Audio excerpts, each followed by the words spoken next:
मंदिर में पुजारी कौन है? पंडित का नाम बता देता है, यानी जिसका नाम पूछो उसका नाम बता देता है। फिर पूछो कि तुम्हारे बाप का नाम क्या है, वो बच्चा चुप है, सन्नाटे में कुछ भी नहीं बोलता है। बोलो बेटा तुम तो सब कुछ जानते हो, बाप का नाम बताओ। वो बच्चा कुछ नहीं बोलता। आप क्या समझेंगे कि बच्चा नादान है, बाप का नाम नहीं जानता? क्या नादान है? अगर नादान होता तो बस्ती के जिसके बारे में पूछते हो, मुखिया, मेंबर, डॉक्टर, इमाम, पंडित, सबके बारे में बोलता है, तो बाप का नाम क्यों नहीं जानता है? पहले तो सीखता है अपने बाप माँ का ही नाम, आदमी दादा दादी का ही सीखता है।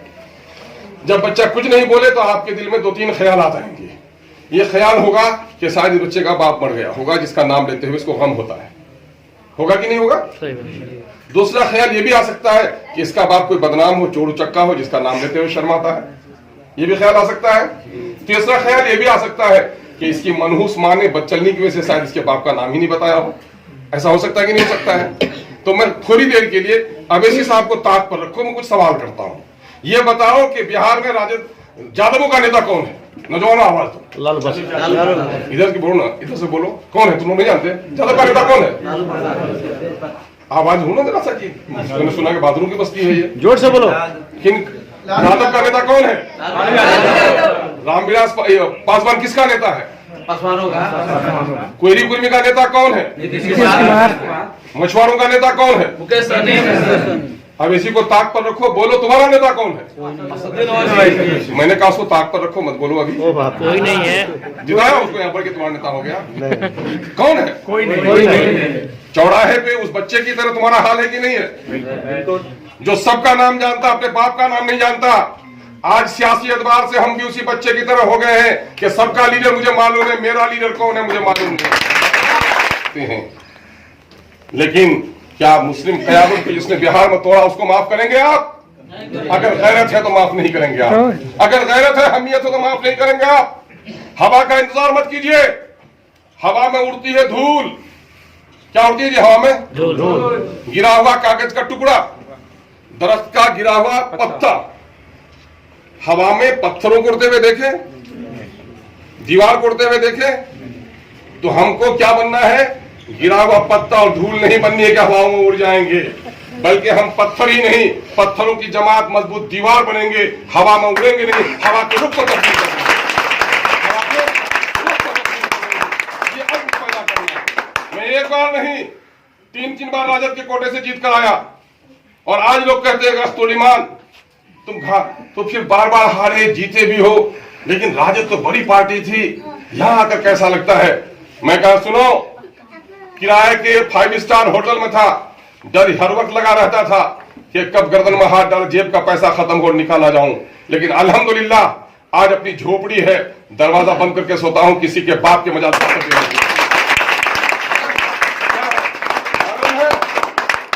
जब तलाक का मसला पेश हुआ है, अपना दामन फैलाता है ताकि आप उस पर रहम करें, उसकी फरियाद सुनें।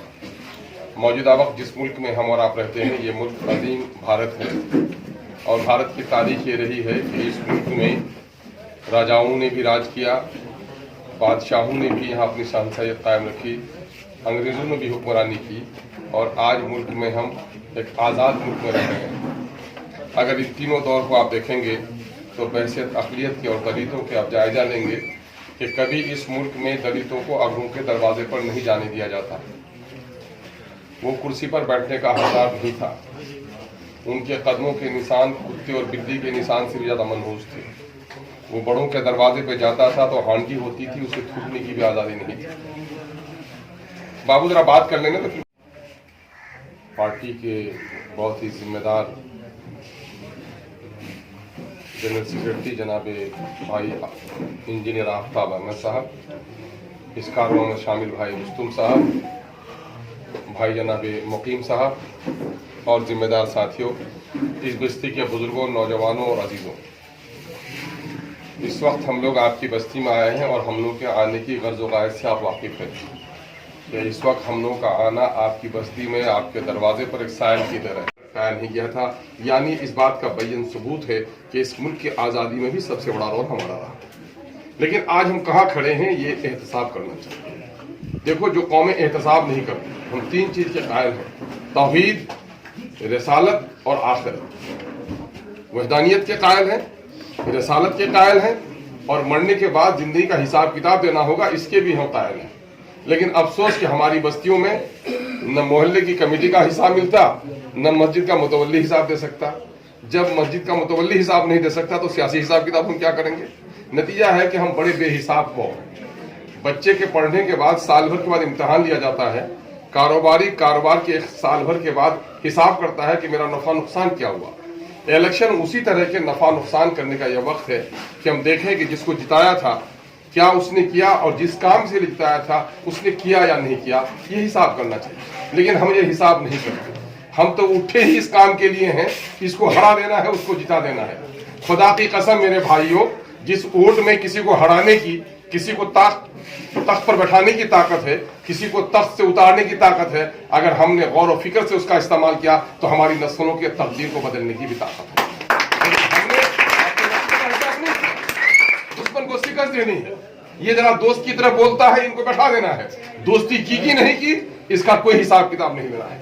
वक्त गुजर चुका है, आंखों की पट्टियां खोलो और पूरे आलम की तरफ देखो। दुनिया में इमामत के बगैर जो कौम रही है वो जलीलो खार होकर रही है। क़यादत, रहनुमाई, सत्ता, जिस्म का पाँव 15 किलो का कट जाएगा, इंसान पैसा की चल जाएगा। 5 किलो का बाजू कट जाएगा, पैर की उंगलियों से नवाला मुंह में रख लेगा। लेकिन 5 किलो गर्दन के ऊपर का हिस्सा को काट कर फेंक दिया जाए तो इंसान जिंदा नहीं जाता। जिस तरह मुंडी के बगैर जिंदगी नहीं है, उसी तरह क़यादत के बगैर कोई कौम जिंदा नहीं रह सकती। देखो, फूफा बहुत अमीर हो, खालू बहुत कबीर हो, मामू वक्त का मंत्री हो, अगर वो मर जाता है तो बच्चा यतीम नहीं होता। बच्चा यतीम कब होता है? जब गरीब और मजदूर ही क्यों न हो, लकवे में बिस्तर में ही क्यों न हो, जिस दिन बाप मर जाता है बच्चा यतीम हो जाता है। जिस तरह बाप के मरने से बच्चा यतीम हो जाता है, लीडरी को खो देने के बाद भी वो कौम यतीम हो जाती है, बेसहारा हो जाती है। और आज इस दौर में सारण के इस 24 एमएलए की सीट में कोई एक वकील है आज आपका, या 4 एमपी है, कोई आपकी बात सुनने वाला है? मुझे बता दो किसी ऐसे बहादुर राजनेता का नाम जो वक्त की सत्ता में आंख डालकर बात कर सके। तो फिर इसे गुलामी नहीं कहते तो और क्या कहते? इसे मंदिर में पुजारी कौन है? पंडित का नाम बता देता है, यानी जिसका नाम पूछो उसका नाम बता देता है। फिर पूछो कि तुम्हारे बाप का नाम क्या है, वो बच्चा चुप है, सन्नाटे में कुछ भी नहीं बोलता है। बोलो बेटा तुम तो सब कुछ जानते हो, बाप का नाम बताओ। वो बच्चा कुछ नहीं बोलता।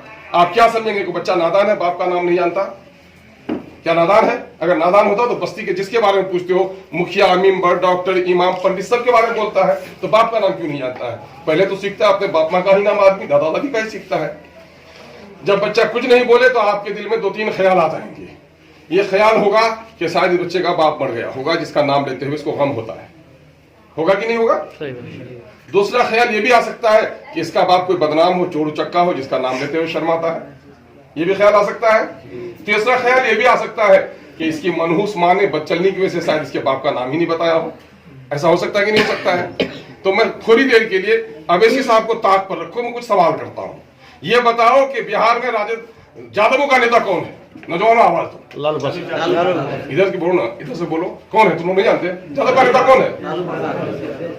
आवाज ढूंढो जरा सा जी। मैंने सुना कि बहादुरों की बस्ती है ये। जोर से बोलो। किन यादव का नेता कौन है? रामविलास पासवान किसका नेता है? कोयरी कुर्मी का नेता कौन है?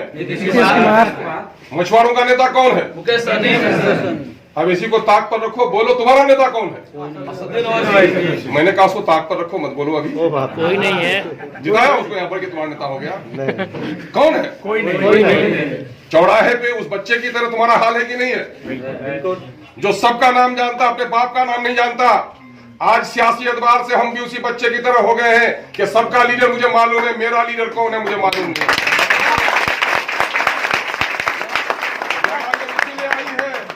कि तुम यतीमी से निकलो, सबका नाम नहीं, बल्कि तुम तो उसके नस्लों से ताल्लुक रखते हो। जिनका नाम लिया उनके बाप दादा का नाम यहाँ के पत्थरों पे लिखा हुआ नहीं है। तुम्हारे बाप दादा के शान और शौकत का नाम आज भी कुतुब मीनार के मीनारे पर बुलंदी से दिख रहा है। आज भी लाल किला की फसील से टपक रही है। तुम्हारे बाप दादा के अजमत और हुस्न की कहानी ताजमहल आज भी कह रहा है। तुम्हारे अजमत की निशानी शाही जामा मस्जिद आज भी कायम है, और तुम्हारा कोई लीडर नहीं है। इससे बड़े अफसोस की बात क्या होगी? एक बात और बताओ, एक औरत है, शादी के 12 साल हो गए और उनको बच्चा न हुआ, वो क्या करती है? कभी ननंद के, कभी भावत के बच्चे को गोद में लेती है कि नहीं लेती है? कभी भीख मांगने आए कोई औरत तो उसके बच्चे को भी थोड़ी देर सहलाती है। और शकीला अख्तर, प्रोफेसर अख्तर उलूनी साहब की बीवी थी, माहिर नफ्सियात, उसने अफसाना लिखा कि बाज औरत एक वक्त आता है कि तकिया